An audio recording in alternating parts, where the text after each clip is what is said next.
ভাজা মশলা আর কাঁচা আদার ফ্লেভারটা এত সুন্দর হয় তরকারিতে, খুব টেস্টি আর মজাদার। তরকারিটা হয়ে গেছে, এবার নামিয়ে দেবো। হরে কৃষ্ণ বন্ধুরা, পল্লবী শর্টকাট রান্নায় সবাইকে স্বাগত জানিয়ে আজকে আবার একটা নতুন রেসিপি নিয়ে চলে এসেছি বন্ধুরা। এখানে আমি পটল নিয়ে নিয়েছি 250 গ্রামের মতো, আর এখানে দুটো আলু নিয়েছি। আলুগুলোকে হালকা করে একটু ভাপ দিয়ে নিয়েছি। আজকে আলু পটল দিয়ে ডালের বড়ির রেসিপি হবে, দেখতে থাকুন, সঙ্গে থাকুন। পল্লবী শর্টকাট রান্না। এখানে বড়িগুলো ভাজা হয়ে গেছে বন্ধুরা। বড়িগুলোকে আমি ভেজে নিলাম ভালো লাল লাল করে, তুলে নেব। এবারে দিয়ে দেবো তেল। এর মধ্যে একটু তেল বেশি করে দিচ্ছি বন্ধুরা, বড় চামচের 2 চামচ। এবারে দিয়ে দেবো গোটা জিরে। এবারে দিয়ে দেবো পটল।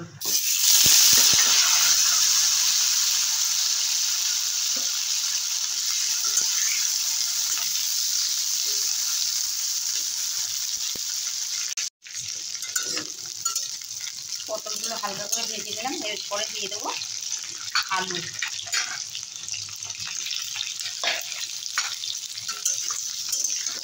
আবার একটু ভালো করে ভেজে নেবো আলু পটলগুলোকে।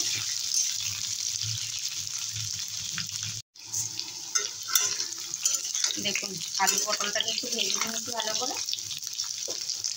এবারে দিয়ে দেবো গ্রেট করা আদা, কাশ্মীরি লাল লঙ্কার গুঁড়ো, হলুদ গুঁড়ো, স্বাদ মতো নুন।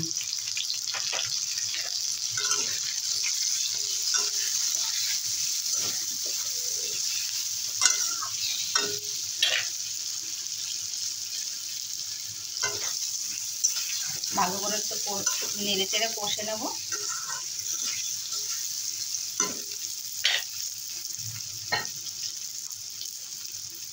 সামান্য একটু জল দেবো।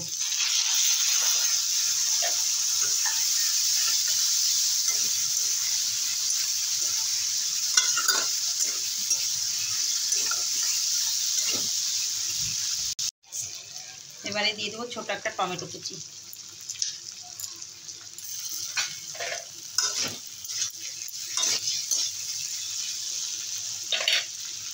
আর দিয়ে দেবো বড়ি।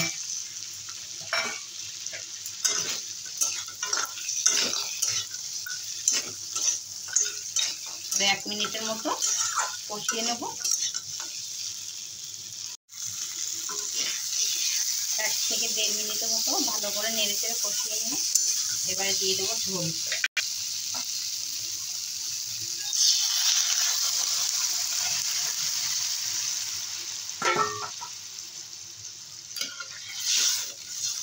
এভাবে রেসিপিটা বানিয়ে খেয়ে দেখবেন বন্ধুরা, খুব ভালো খেতে হয়।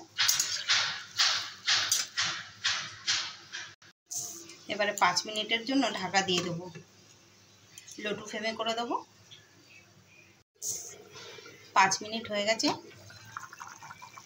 তরকারিটা কত সুন্দর হয়েছে। এবার গ্যাসটা বাড়িয়ে দেবো, ফ্লেমটা।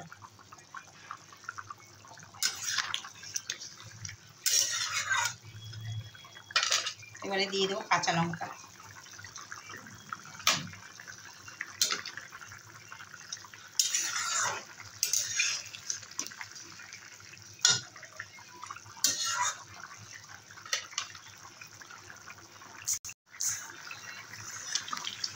তরকারিটা আরও 2 মিনিটের মতো একটু ফুটিয়ে নেব।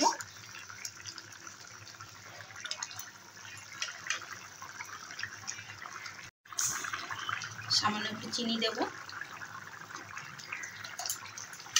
এবারে আরও 2 মিনিটের মতো তরকারিটাকে ভালো করে ফুটিয়ে নেব।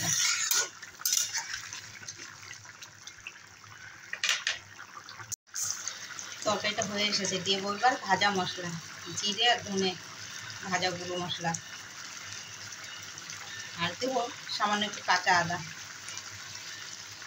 গ্রেট করা এই আদাটা দিলে খুব সুন্দর লাগে খেতে।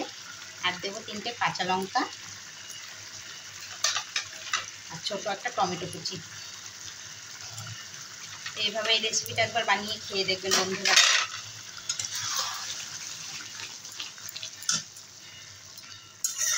এই কাঁচা আদার ফ্লেভারটা যে কি দারুণ হয় ভাজা। ভাজা মশলা আর কাঁচা আদার ফ্লেভারটা এত সুন্দর হয় তরকারিতে, খুব টেস্টি আর মজাদার। তরকারিটা হয়ে গেছে, আর নামিয়ে দেবো। দেখুন বন্ধুরা, শর্টকাটে আলু পটল বড়ি দিয়ে নিরামিষ তরকারি। রেসিপিটা কেমন হলো জানাতে ভুলবেন না, আর চ্যানেলটিকে সাবস্ক্রাইব করে বেল আইকনটি বাজিয়ে রাখবেন বন্ধুরা। এরকমই সুন্দর সুন্দর রেসিপি আপনাদের কাছে পৌঁছে যাবে। পল্লবী শর্টকাট রান্না কত সুন্দর হয়েছে দেখুন। এভাবে নিরামিষ তরকারি রান্না করে খেলে পেট ভরে ভাত খাওয়া যাবে। এই গরমে বেশি তেল মশলা না খেয়ে এরকম হালকা পাতলা মশলা দিয়ে একদম সুন্দর সুন্দর তরকারি খাওয়া যায়। কত সুন্দর দেখুন। একইভাবে তরকারি খেতে খেতে আমরা বোর হয়ে যাই। আলু পটলের তরকারি কিভাবে রান্না করব, কিভাবে খাবো, এই ভাবতে ভাবতেই দিন পার হয়ে যায়। আর এবারে আমি রান্না করে দিলাম একদম শর্টকাট রান্না। বন্ধুরা কমেন্ট করে জানাতে ভুলবেন না কিন্তু রেসিপিটা কেমন হলো। ততক্ষণ ভালো থাকুন, সুস্থ থাকুন। রাধে রাধে, হরে কৃষ্ণ।